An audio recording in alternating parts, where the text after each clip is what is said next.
December, if the sound is all right, with you just talking like that. Is that okay? Is that working for you, Rowan, over there? Yep. Thank you.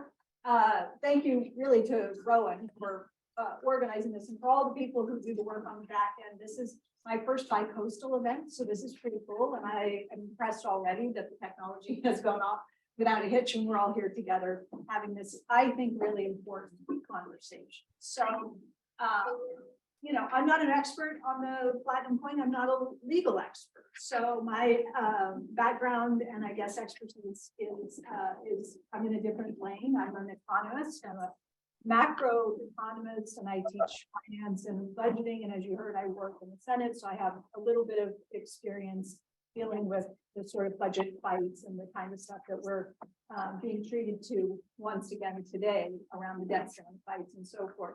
For anyone who isn't entirely clear about the debt ceiling, I'm still getting questions about what it is from people. I've been writing a little bit about this recently.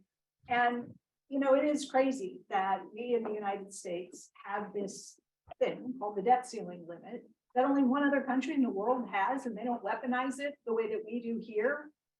But if you imagine, you know, most of you are law students, am I right here in this room? Okay, so you understand what it means to make a contractual commitment, right?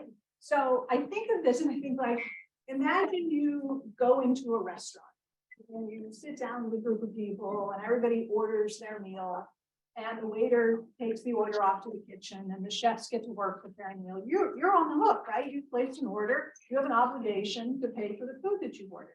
How many times does the waiter come back to the table while the food's being prepared and say, are you sure you want the snapper? Do you really want the scallops that you just, it would never happen. Nobody comes back to you and asks you to reaffirm your order once you've placed it.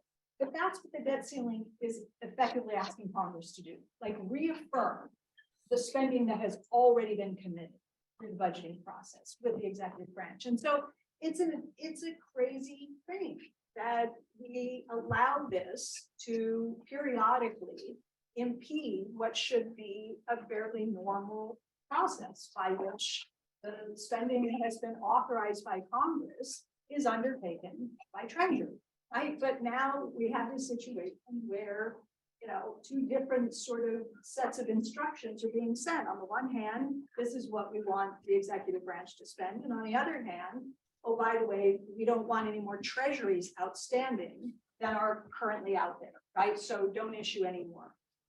And so here we are today with Philip Deal, a man who had played a big part, had a hand in drafting legislation that allows, it would seem, Congress to abide by, Treasury to abide by everything that it's been instructed to do, right? Don't issue any more treasuries and spend what we told you to spend.